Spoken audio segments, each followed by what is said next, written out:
got questions about the Olympic constraints? Science She said, would you say, Dr. Wall? I couldn't hear you. Has anybody got any questions about the Olympic constraints assignment? I have to. What is it doing? What is it? You might want to look at that then. Yes. Any questions on that? Okay. All right, so this isn't the best colour, I apologise for that. Let me know if you're struggling with seeing this. All right, so we were looking at the link between perception and action on Friday, right? And when we look at perceptual information, because humans are so visually dominant, then that perception, that visual information impacts posture and balance quite big, right?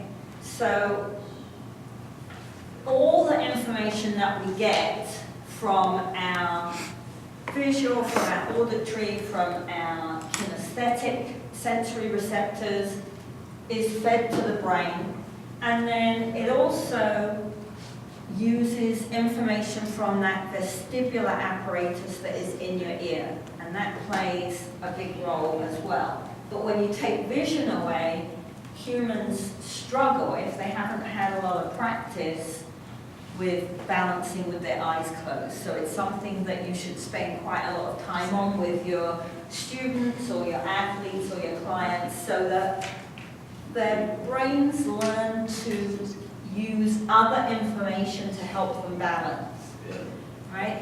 That's particularly important because as we get older, we said that our visual acuity decreases and we become less able to see well when it's dark or dim, all right?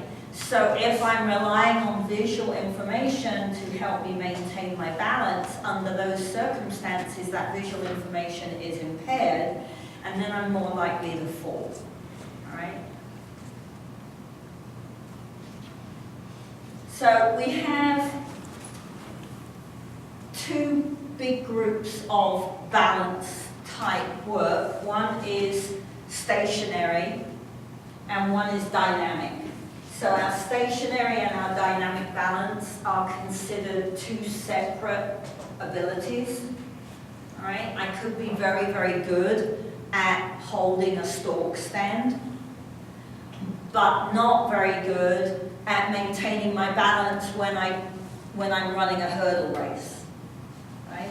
If you think about, I've got to land on one foot, the hurdles are quite high, I have to land, control that landing, and carry on moving. So two totally different situations where we would use balance, all right?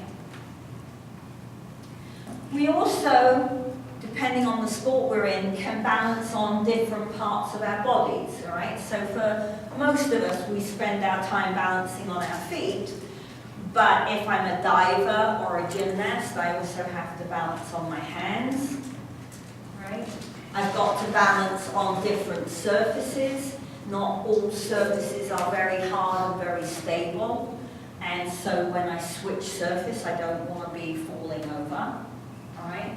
So many different contexts that we have to deal with across our lifespan in order to balance. All right, so you really want to think about which constraints are playing a role under those circumstances. Okay?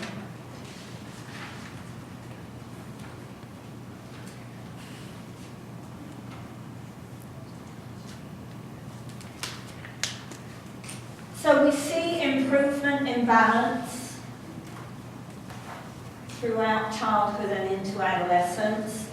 So between the ages of 3 and 19, we expect there to be improvement. Some of that is due to the increase in strength that occurs naturally, and being stronger in my legs helps me to hold my balance more. All right, remember back to chapter 3 and our center of gravity and our base of support ideas. The improvements that we see when balance is looked at tend to be task specific, all right, because of this difference between static and dynamic. The younger we are, the more possibility that we're paying attention to more of the information that the brain is receiving. As we get older, we start to rely more and more upon our visual information. Right? So when we look at, for example, the children we have on the playground and we watch them trying to balance, then oftentimes you'll see them be successful on one attempt and less successful another time. That could be an attention thing, but it also could be that the brain is trying out different combinations of muscle activation to try to keep that child on balance, right? So we see a lot of variability in balance performance with younger children while the brain kind of tries out different things. Right? So by 7 to 10, on the whole, we would expect to be seeing some more adult-like responses. We'll come back to that idea in a minute. One of the terms that you see in the literature when you're looking at balance information is degrees of freedom. And degrees of freedom are the number of ways a joint can move, right? So for example, my shoulder joint has lots of degrees of freedom because it can move in many different directions.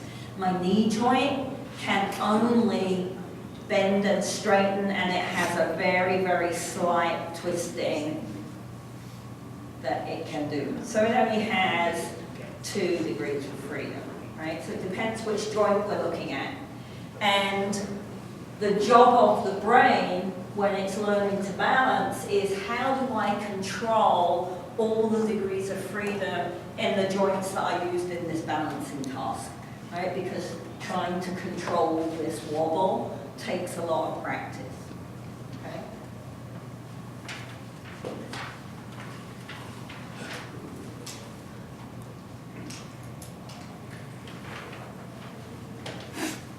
I don't want you to worry about this model.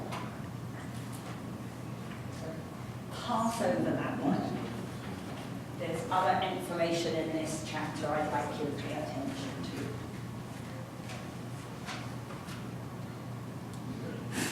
So, what happens as we get older? Okay.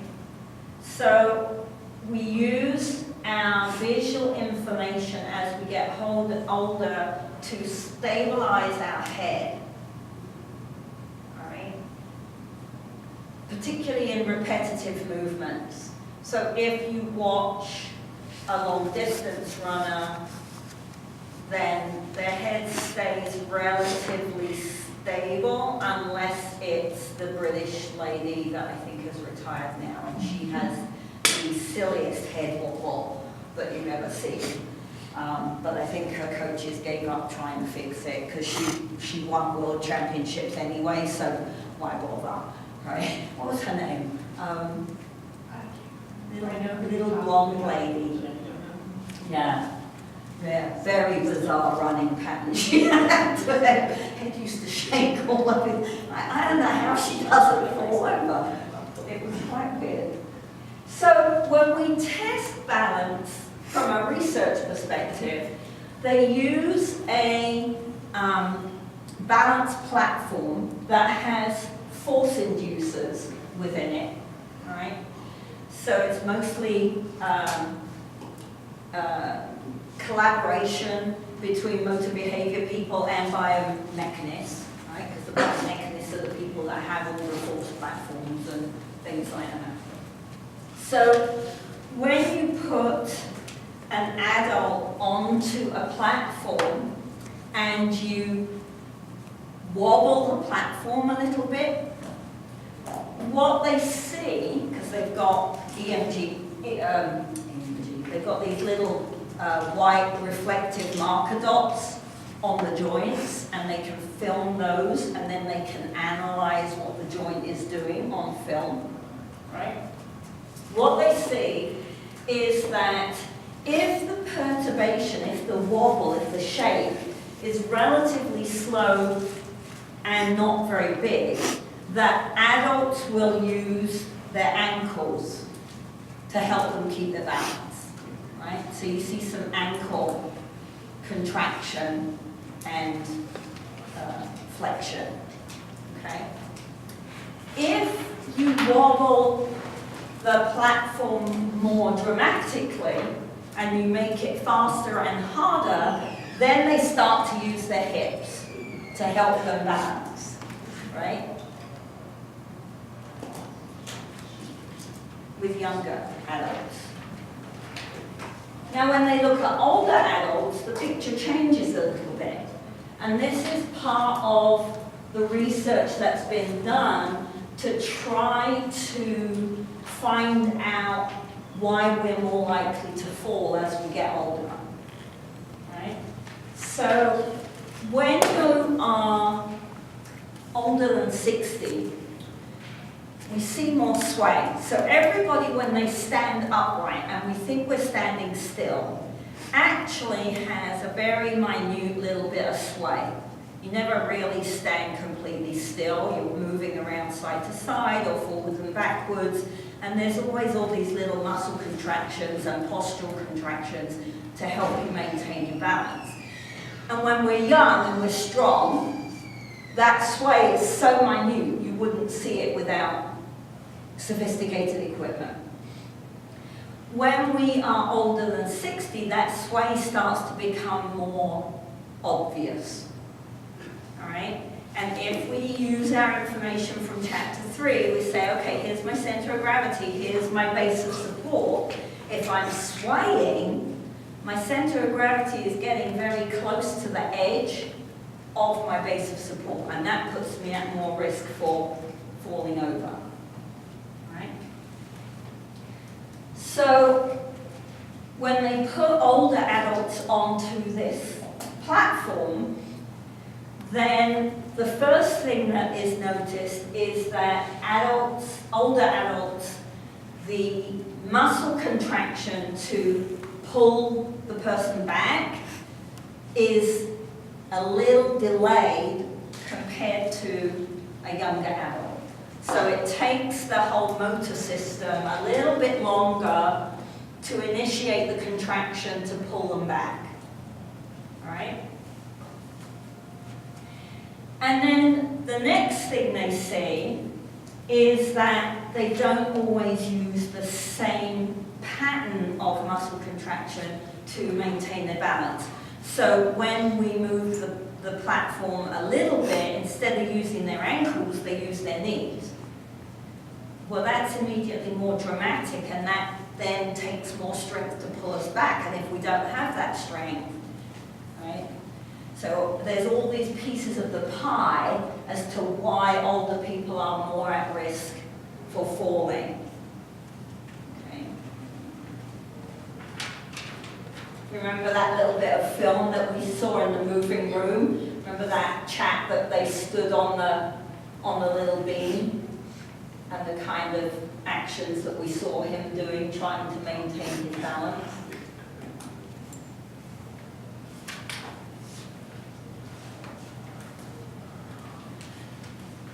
So what are some of the structural and functional constraints that contribute to the fact that maintaining balance becomes harder as we get older? All right? So we might see some changes in the sensory receptors. So maybe in the vestibular system or in the pressure receptors in the base of our feet that send information. right? We tend to see changes, particularly in the lower limbs, but also some visual changes, all right? If they have developed diabetes, then it's possible that they have some neuropathy in their feet or their lower leg. And neuropathy is degradation of the neural pathway, so the information doesn't get back to the brain quite as promptly, and it may not be very good quality information, okay? Typically, we see a loss of strength, right? Less loss of strength if they maintain an active lifestyle, but we still see some shrinkage in the muscles, particularly for the type 2 muscle fibers, which are the fast, powerful ones. So the reaction time gets slower because I start to lose those fast muscles. Right? They may develop arthritis, so their range of motion is reduced, and so then they can't go so far and pull themselves back, because when they get to here, they're stuck and then they keep going. Right? And we might see slower nerve conduction speed, so the information moving up the sensory nerve or coming down the motor nerve might be slower than it is in younger adults. Right? So falls are a really big problem as you get older. Right? Leading cause of accidental death over the age of 75. People who fall and break a hip often then get sick. I think I mentioned this last week. Right? Falling and breaking a hip, the percentage of people who do not survive longer than a year is very high. Right? So you've got a big fear factor that develops, which is a functional constraint. Right? Now I'm afraid of falling, so maybe I don't want to go out of my house. Well, if I don't go out of the house, I can't be physically active very easily. I mean, you've got to be quite creative to be physically active in the house, so if they don't have that background, right? And so the picture kind of becomes this negative spiral when what would help was getting them moving more, okay?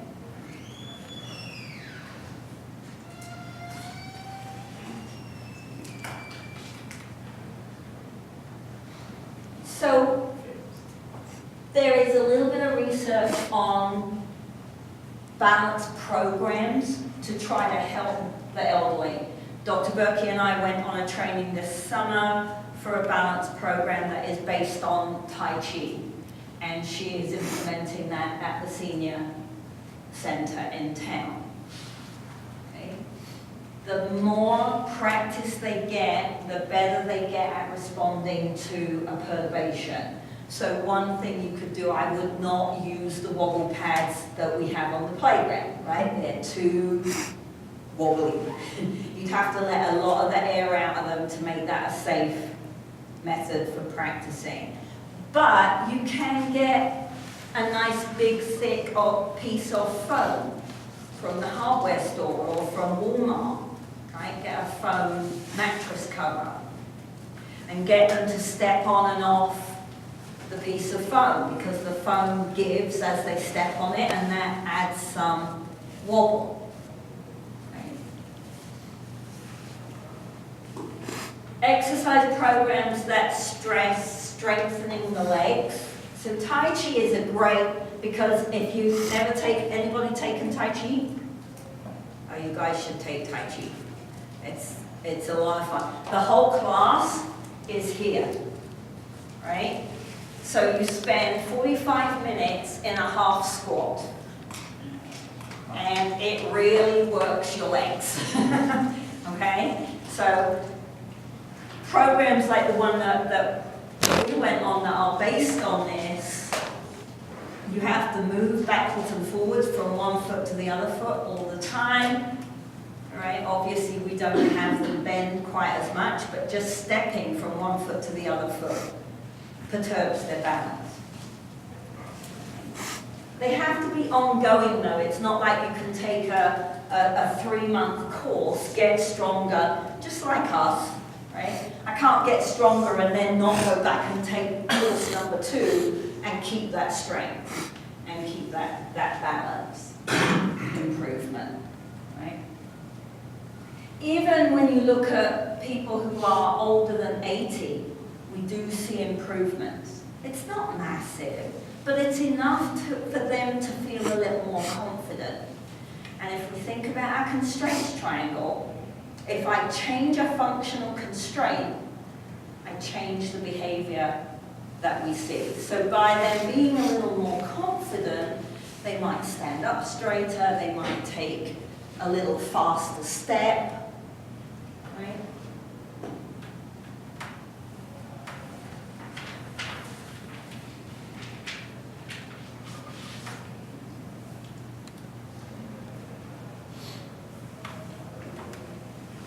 So we have this action-perception loop, right? The two ideas are coupled, very tightly linked together. So it's very hard to examine perception without movement and vice versa. So we know from the infant literature that self-locomotion is important to the development of depth perception, and it may facilitate other perceptual development as well. Right? So the interaction between the environment and the individual's perception of that environment are interdependent.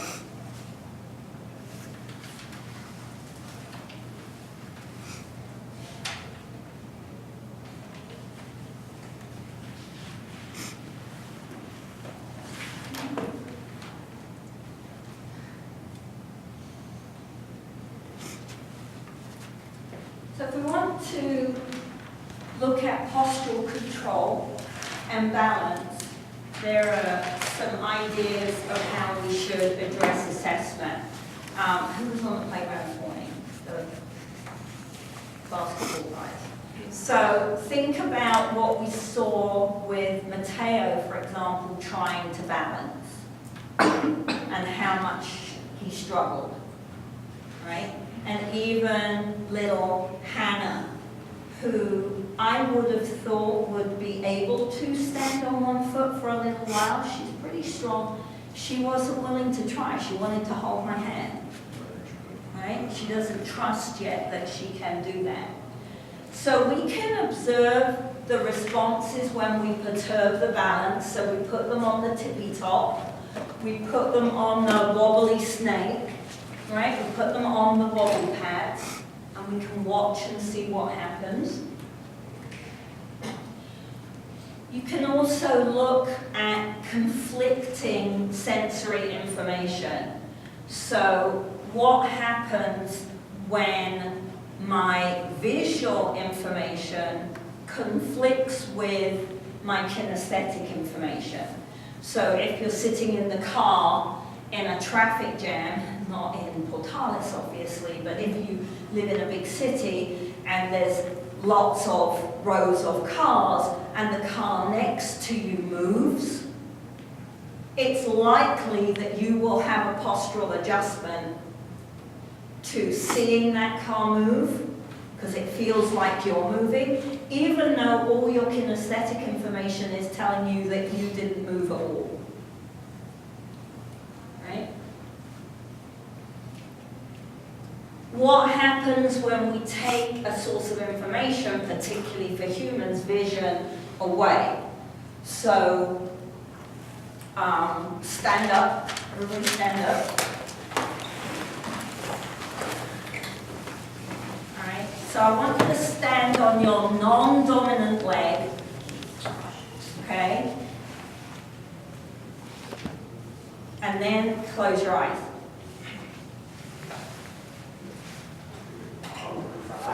Right?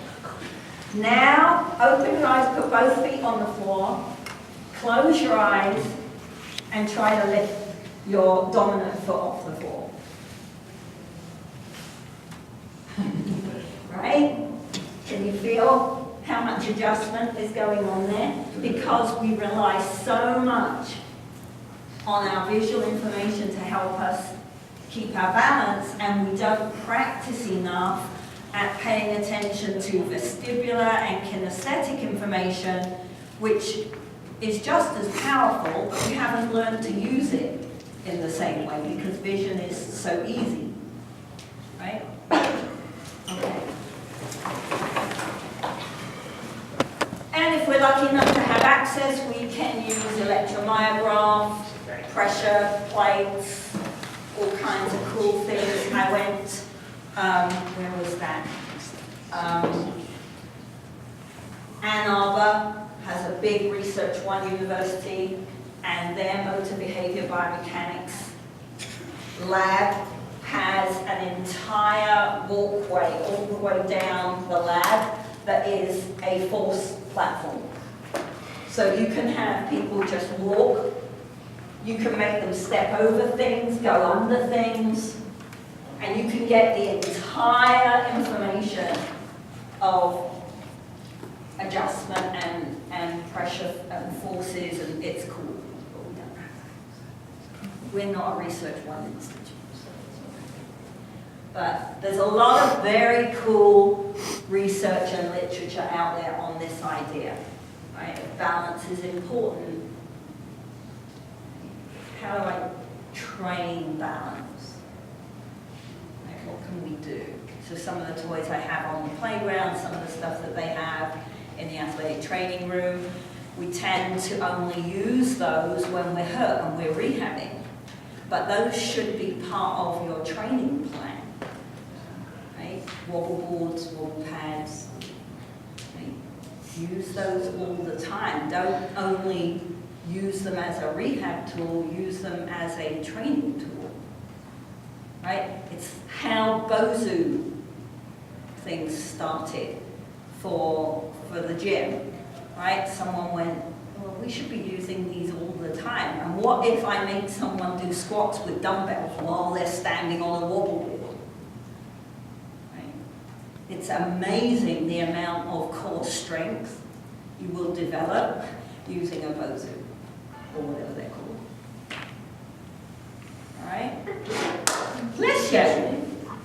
Okay. Quick and easy. We're done.